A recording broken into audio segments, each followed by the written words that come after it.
I mean, I'm sorry. I was trying to, I was just trying to cope with all kinds of things that were going on and all kinds of things that had happened to me, and it really, maybe I didn't treat you the best, or I don't know. I mean, I tried to. I don't know. Tried to look out Sure. after you. Um, yeah, Gabe, I guess my main concern is that I feel like you are having delusions, and that's why you're so paranoid about people. And Well, so, not really. can I finish my sentence? Sure. Okay.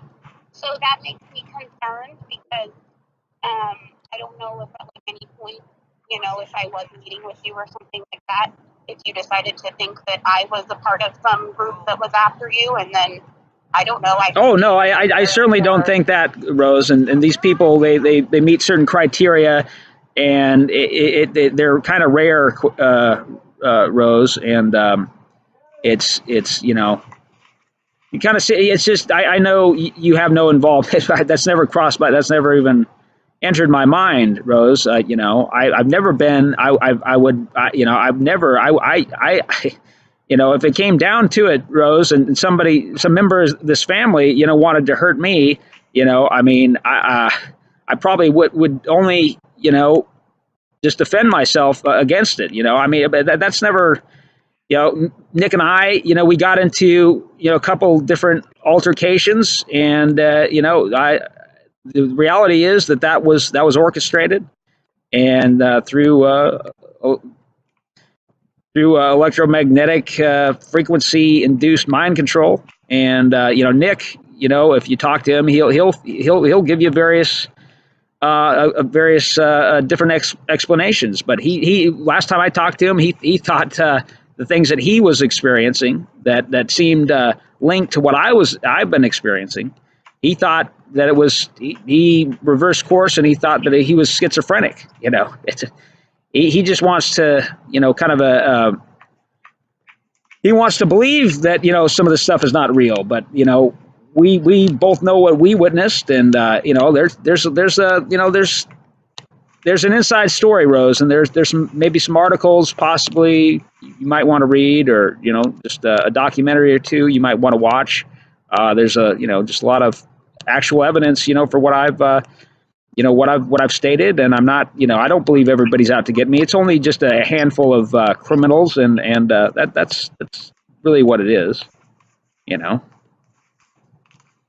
I'm kind of seeking, I mean, I'm just kind of seeking possible, help from my family at some point, because, I'm making progress, and I'm doing some things, but it certainly accelerate my progress, in life.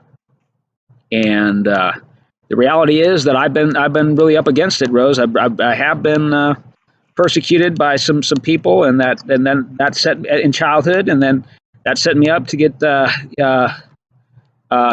be vulnerable to exploitation by this black ops gang, and that really did happen. And there's kind of this ongoing. There's this network of people around the United States who are involved in this kind of thing. And it's just, it is a type of cult. It's a type of eugenics cult connected with the CIA. And this has been going on for quite a long time. It's like, it's not actually anything new. Yeah, sure. Well, here's the thing, Rose. They saw me as initially, back in like 1986. They saw me as an intelligent little boy who had a certain type of personality that they know already how to warp, because they have it in some manual or some novel that was written by one of their victims that they never got published, of course. I mean, this is the kind of thing that they do. These people, Rose, they are the wicked of the earth that's spoken about in the book of Psalms. So I would certainly have you reread the book of Psalms if you haven't read it in a while, to know what I'm talking about. King David, he was dealing with these wicked people that were part of his nation, and that's a little bit how I feel, just a little bit, the thing is, I was very intelligent, Rose, and they put me on LSD, and it that can make a person gain insight about all kinds of things. It can really scare them. And I was only 6 or 7 years old, and it can give them all kinds of insight. And they tried to make an engineer out of me. They showed me all these mechanisms for one. They did some sexual abuse, trauma type stuff, and some stuff about how they'd kill me, if I didn't go along. All kinds of stuff, Rose. And it's all, this is documented to exist. It's been declassified, so anyway, that happened to me, and it did have effects on our family, because they did things to our family, as a result of targeting me, growing up. And then I was programmed to join the Marine Corps, and where I could be exploited further, and that's what happened. So I've been reeling from the after effects anyhow.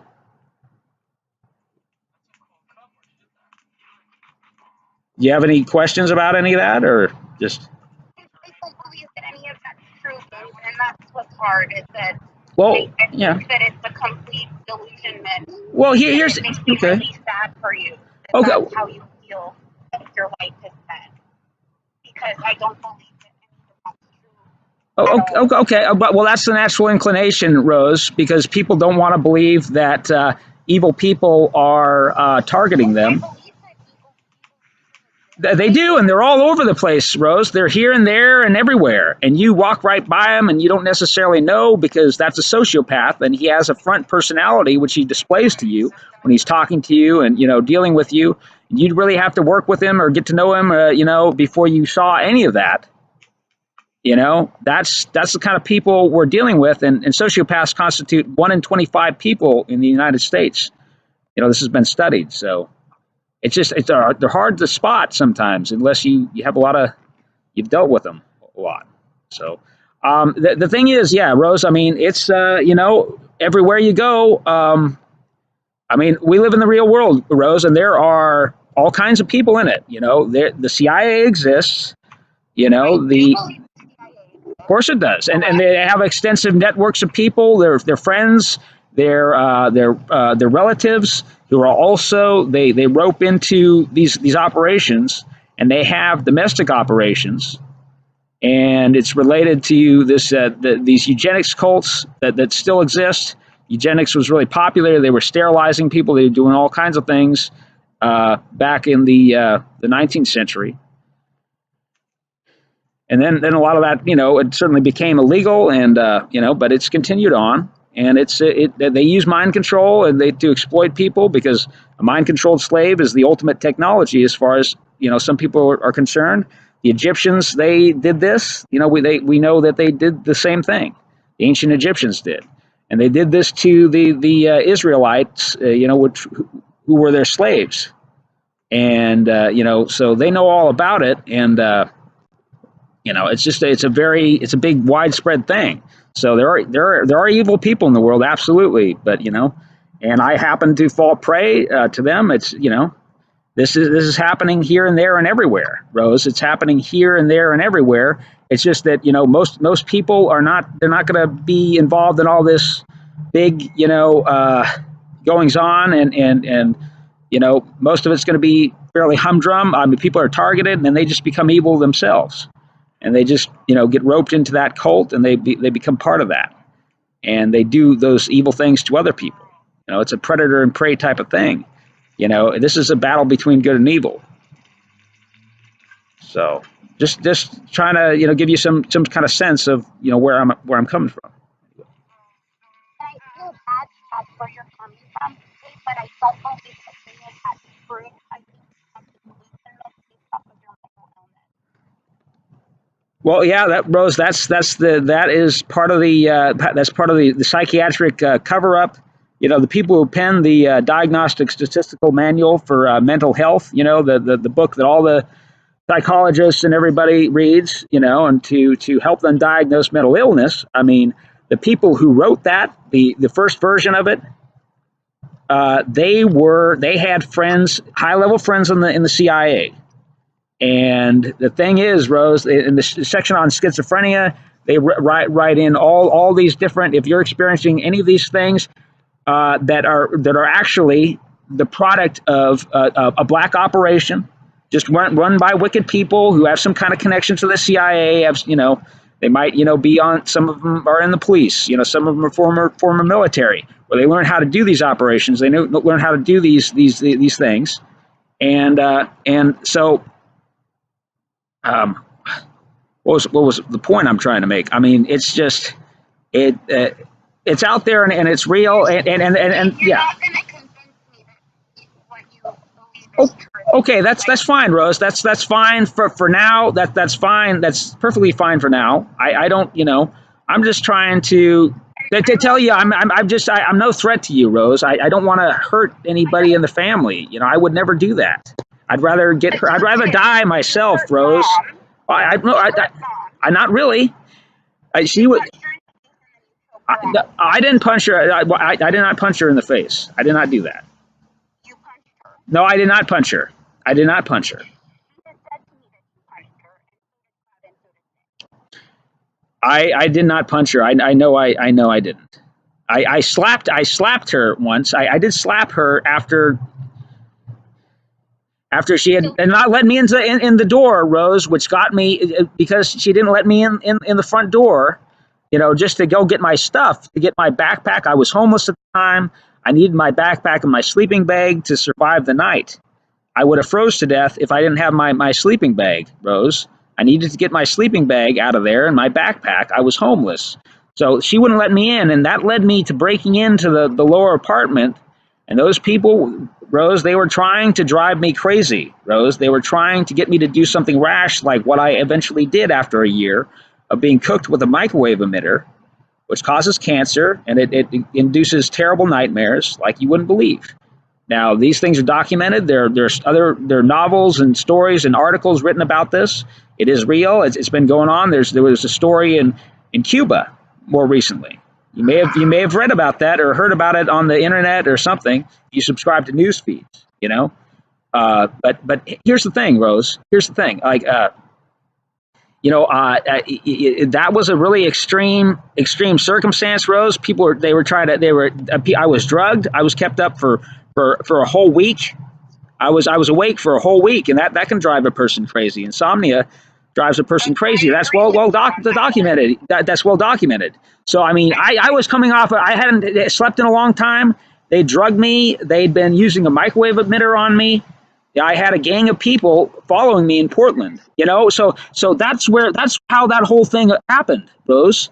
That where Mom got slapped. Where I slapped her, and I did put her in a headlock. I did that.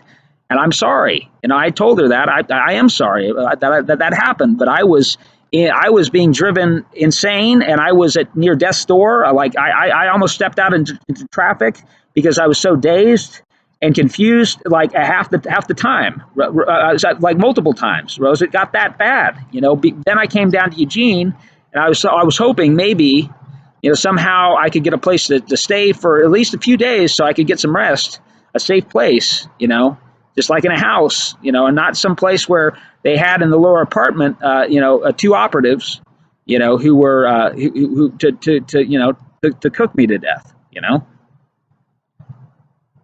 So that's where I'm coming from. And Rose, it would mean a lot to me to see Emmy, because she's part of my family. I wish I had done more for you, Rose, to try to help you out, and I wish I'd done, I wish I'd been a better brother, Rose. But I just want to, I'm not think, I haven't been feeling well, Rose, and I've been having these terrible, weird headaches, and my heart has been pounding, and maybe that's because they drugged me. I'm not sure, And I do have implants, Rose. I have a bug detector. I bought one finally, and I've got implants in my head. I've got an implant, a radio transmitting implant in my head, and they can switch it on, and I hear this whine, this high pitched whine, and it's like somebody's whispering to me. And then I feel my consciousness shift. I feel like I go into this dazed, foggy state. This happens to me, Rose, and I really try to fight through it, and I try to get out of there and spend as little time in that that apartment, where they have that they gotta in the microwave emitter file, they just run that frequency. They just put in that file, bang, hit start, and that's what then they can start talking to me. They can run this record, this recording, you know, a mind control script. This is real, Rose, and I've got documents. I've got a book with all these patents in it related to mind control. You know, from going back to the 50s, going back to on their patents from like 2011 in there. This is ongoing development, technological development. I've been subjected to it because I joined. I was in the military. I was in the Marine Corps. And a lot of those people, I mean, they do run mind control programs, and they put people on hypnotic drugs to access their subconscious mind. And this is like old fashioned, stuff that's been written about in books. They've made movies about it. It's been going on for hundreds of years. In actual fact, Rose, this is nothing new. And so they develop in you an alter personality. That doesn't know what the your regular conscious personality is aware of. It doesn't is totally detached. It's a split personality. You've heard of that. You've heard of multiple personality disorder. Nowadays they're calling it dissociative identity disorder. So I have that, Rose. They developed that in me, but that doesn't it's not like the thing is, Rose, those personalities try to integrate. Your brain tries to regrow and form connections between the two and the two personalities, and so gradually they integrate. They become one again. That's what happens. And so I'm not like somebody couldn't just give me a command, Rose, and then I turn into a homicidal killing machine. That's not that they never programmed me to do that anyway. But they just programmed me to do self-sabotage, destructive things, that would harm me socially or prevent me from forming relationships very easily, friends or having a romantic relationship, So they did that to me, Rose, because I was involved in this black operation which made 9/11 happen.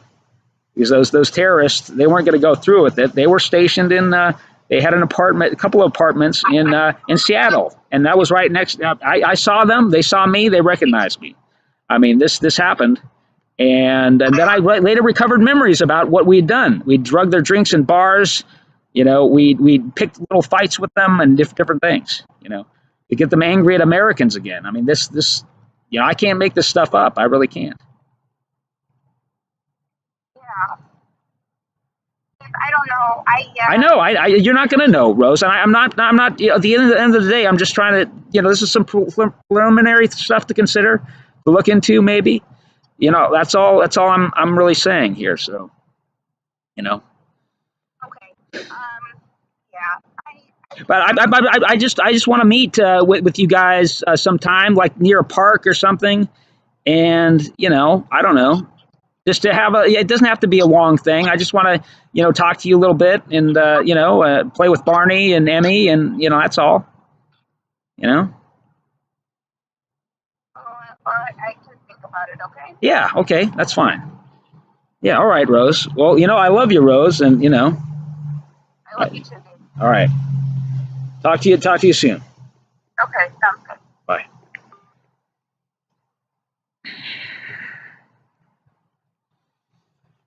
Yeah. It's a process, it is a process. They alienate you from your family in every possible way they can so that they can be your substitute family. Those people are there, your flesh and blood are there to provide you with life support.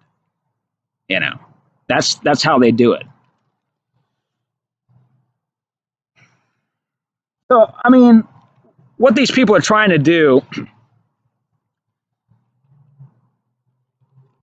is described in the Peripheral, completely deplorable book by William Gibson. No, Anyway, it's a science fiction novel, and the guy knows a lot. He knows a lot. He's been he's had some trouble in his life because he knows the truth about a lot of things. So I recommend anyway. I'm running an art sale. I'm running an art sale next Saturday. I'm going to be near. I'm going to be downtown near Kesey Square. You walk around, you'll see me. I'll be singing songs. By folks like Elvis and others. Won't you join me, friends? It's a sale. You can get a piece of you can get a collector's item. I mean, 100 years from now, it'll sell for I don't know, at least 10,000, tens of thousands. Easily. Yeah, that's a good investment. Really, think about it for your children and grandchildren.